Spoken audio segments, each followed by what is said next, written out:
گیا ہے، رہنے کی گنجائش ہے، جگہ ہے۔ لیکن ایک بات یاد رہے، جو حضرات یہاں تشریف لاتے ہیں وہ جتنا وقت رہ سکیں وہ یہاں کے پروگرام کے مطابق باقاعدہ سارے اذکار میں حاضری دیں اور ذکر اور معمولات کریں۔ درس ہو تو درس میں شریک ہوں، بیان ہو تو بیان میں شریک ہوں، ذکر ہو تو ذکر میں شریک ہوں۔ جو تھک جائے یا نہیں رہ سکتا وہ گھر چلا جائے، 1 دن رہے، 2 دن رہے، جتنی فرصت ہے اتنا رہے، جتنا برداشت کر سکتا ہے اتنا رہے، لیکن یہاں فضول پھرنے کی اجازت نہیں ہے۔ میں پرسوں عصر کے بعد باہر نکلا، کچھ دوست سے یہاں اندر ذکر ہو رہا تھا، وہ سین میں پھر رہے تھے، بلکہ ایک صاحب تو مسجد میں کھڑے ہو کر موبائل پہ باتیں کر رہے تھے۔ مسجد میں دنیا کی بات کرنا حرام ہے۔ یہ کون سا تصوف ہے کہ اندر ذکر ہو رہا ہے، مسجد میں کھڑے باہر موبائل پہ باتیں کر رہے ہیں؟ ایسی کوئی مجبوریت جو بھائی گھر چلے جاؤ، کسی نے باندھا ہوا تھوڑا ہے۔ کوئی کہتا ہے جی میں بیمار ہوں، جی میں معذور ہوں، جی میں یہ ہوں۔ بھائی بیمار ہو تو گھر آرام کرو، تشریف لائے جائیں۔ آپ آئے، آپ نے 1 ذکر اٹینڈ کر لیا، 2 کر لیے، رات رہ لی، 2 راتیں رہ لیں، تکلیف ہے تو گھر چلے جاؤ، جو سبق مل گیا اسے جا کر یاد کرتے رہو۔ اب یہ تو ممکن نہیں ہے کہ یہاں بیماروں کے لیے بھی نرسیں رکھی جائیں، اور یہاں پکنک پوائنٹ تو نہیں ہے کہ آپ آئے، دل کیا تو ذکر میں شامل ہو گئے، نہ دل کیا تو مسجد میں بیٹھ کر موبائل پہ باتیں شروع کر دی، تو یہ ناقابل برداشت، اس کی اجازت نہیں ہے۔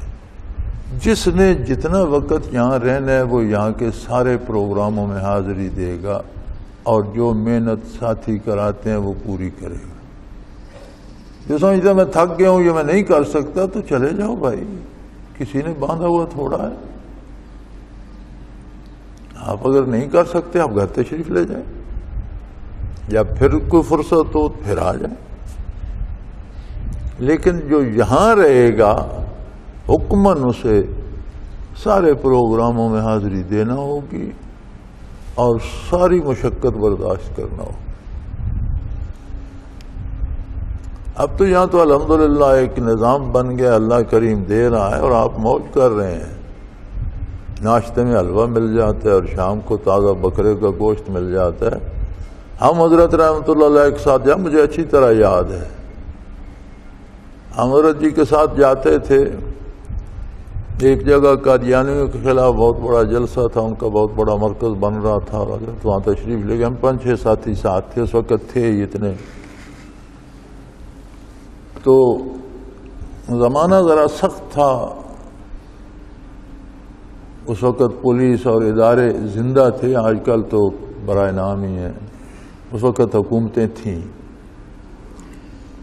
تو ہم پھر بھی چادروں میں چھپا کر پستول وغیرہ، لائسنس تو تھے نہیں، لے جاتے تھے، خطرہ رہتا تھا دشمنوں کی طرف سے۔ اور جلسوں میں ہم اپنی اپنی ڈیوٹی بنا لیتے تھے کہ تم اس کونے میں بیٹھو گے، تم اس میں، تم یہاں بیٹھ، تم ممبر کے پیچھے بیٹھو گے، تم ممبر کے سامنے بیٹھو گے۔ تو مجھے یاد ہے ایک گاؤں، اس کا نام بھی مجھے یاد ہے، وہاں ہم گئے، 3 راتیں حضرت رہے۔ ایک حضرت کے لیے چارپائی اور بستر کا اور کھانے کا انتظام تھا۔ ہم جو 5-6 ساتھ تھے، ہمیں ایک مکان میں، اس میں مٹی کا وہ فرش تھا، اس میں رکھا گیا، اور کئی گھروں سے اتنی روٹی اور تھوڑا تھوڑا سالن ایک کولے میں آتا تھا، اور وہ ہمیں کھانے کو دیا جاتا تھا۔ اس میں دال بھی ہوتی تھی، ساگ بھی ہوتا تھا، مختلف جو کچھ پکتا تھا وہ ایک کولے میں ڈالتے جاتے تھے، اور اتنی روٹیاں ہوتی تھی۔ تو ہم نے تو وہ بھی کھا کر گزارا کیا۔ مجھے یاد ہے میں حضرت کی خدمت میں پہنچا تو یہ جو بلکسر ہے، بلکسر سے کچھ لوگ گئے کہ یہ آپ کی ضرورت ہے۔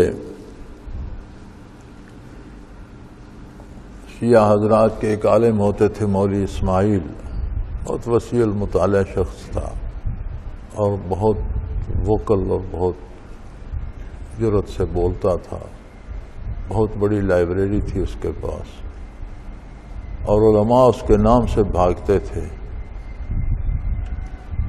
کہ وہ وہاں آیا ہوا ہے، اور کوئی ہمارا تو مولوی اس طرف منہ نہیں کرتا۔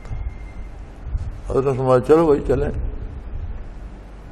ہم وہاں آگے بس میں سفر کرتے، وہ جنہوں نے حضرت کو دعوت دی تھی وہ دیندار لوگ تھے، اسلام کا درد تھا لیکن بہت غریب تھے، اور غالباً جولاہے تھے گاؤں کے۔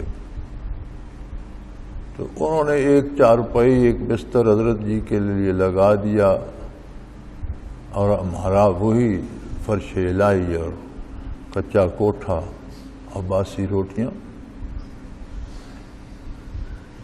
تو حضرت نے غالباً وہاں 3 دن 2 شب اور 3 دن قیام فرمایا۔ تیسرے دن وہاں سے ہم رخصت ہوئے۔ پہلے دن ہی حضرت نے فرمایا کہ جو جو اعتراض کیے ہیں مولوی اسماعیل نے، میں ان کے جواب تو دوں گا لیکن کچھ سوالات میں بھی کروں گا، اور شیعہ حضرات یاد رکھیں آپ کا مولوی بھاگ جائے گا، اسے جانے مت دیں، اسے کہیں اپنے سوالات کے جواب سن لے اور میرے سوالوں کے جواب دے کر جائے۔ لیکن وہ بھاگ گیا، لاری چڑھ گیا، اور حضرت نے 2 دن جلسہ کیا۔ تیسرے دن ہم وہاں سے نکلے تو وہی کچا فرش تھا، اور اپنی دھوتی جو پاس تھی وہ اوپر تھی، اور باسی روٹی گاؤں سے جو آتی تھی وہ کھانے کو ملتی تھی۔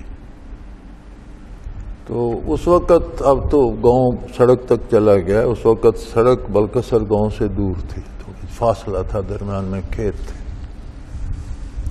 تو بس تک ہمارے ساتھ آئے، انہوں نے بس میں بٹھایا، حضرت جی پہلے بیٹھ گئے، میں پیچھے تھا، بلکہ حضرت جی کو اگلی سیٹوں پہ جگہ مل گئی اور میں پیچھے جہاں جگہ ملی میں تو انہوں نے مجھے 20 روپے دیے۔ مجھے بڑا برا محسوس ہوا کہ دیکھو انہوں نے وہاں سے ہمیں بلایا ہے، وہاں سے بھی کرایہ حضرت جی نے اپنی جیب سے دیا ہے، گھر سے خرچ کر کے ہیں، یہاں باسی روٹیاں کھلائی ہیں اور اب 20 روپے دے رہے ہیں۔ تو جہاں حضرت نے جانا ہے وہاں کا کرایہ بھی نہیں۔ تو میں پیچھے بیٹھا تھا، حضرت آگے تھے۔ جب چکوال اترے تو میں نے کہ حضرت جی انہوں نے تو ہمارے ساتھ مذاق کیا ہے، کیا کہا ہے؟ میں نے کہا 20 روپے دیے۔ فرمانے لگے بیوقوف شکر کرو، ہم کو ان کا کام کر رہے تھے، ہم تو اللہ کے کام کے لیے آئے تھے، وہ ہم نے کر دیا، اللہ قبول فرمائے۔ وہ نبی دیتے تو کیا ہو جاتا تھا، اگر انہوں نے دے دیے تو یہ بہت اچھا ہو گیا، چلو کچھ سپورٹ تو ہو جائے گی۔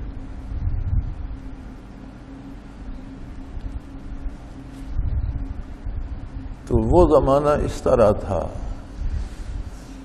آج تو یہاں آپ کو ناشتہ ملتا ہے، دوپہر کا کھانا ملتا ہے، اچھا ناشتہ، اچھی چائے، خالص دودھ، خالص جنس، اچھی گندم، گھر کا گوشت، گھر کا دودھ، جو میرا خیال ہے بہت سے لوگوں کو گھروں میں بھی نصیب نہیں ہے۔ یہ گندم جو آپ کھا رہے ہیں یہ آرگینک فوڈ ہے، جو دگنی قیمت پہ فروخت ہوتی ہے، جس میں ولایتی کھاد نہیں ڈالی جاتی، دیسی کھادوں پہ بنائی جاتی ہے۔ دنیا میں اب عام خوراک کی نسبت آرگینک خوراک 2 گنا قیمت پہ فروخت ہوتی ہے۔ بجلی 24 گھنٹے چل رہی ہے آپ کی، پورے پاکستان میں لوڈ شیڈنگ ہے اور آپ کے پکے بتیاں چل رہے ہیں۔ تو پھر بھی اگر آپ سمجھتے ہیں کہ اتنے پروگراموں میں تھک جاتا ہوں، تو یہاں ہمارا گھومنے کی بجائے گھر تشریف لے جائیں، کیونکہ یہاں جتنی دیر رہنا ہے وہ یہاں کے نظم و ضبط کی پابندی کرنا ہوگی، ہر ذکر کا ہر پیریڈ ہر بندے کو اٹینڈ کرنا ہوگا، ہر درس ہر کو اٹینڈ کرنا ہوگا، اور یہ لازمی ہے۔ جو نہیں کر سکتا کوئی مجبوری نہیں ہے کہ اسے کسی نے یہاں باندھ کے رکھا ہوا ہے، 1 دن رہ سکتے ہو، 2 دن رہ سکتے ہو، چلے جاؤ بھائی، پھر طبیعت کرے تو پھر آ جاؤ، کوئی پابندی نہیں ہے۔ لیکن جتنی دیر یہاں رہو گے، مرد ہوں یا خواتین، یہاں ہر پروگرام باقاعدگی سے اٹینڈ کرنا ہوگا، اس میں کوئی چھٹی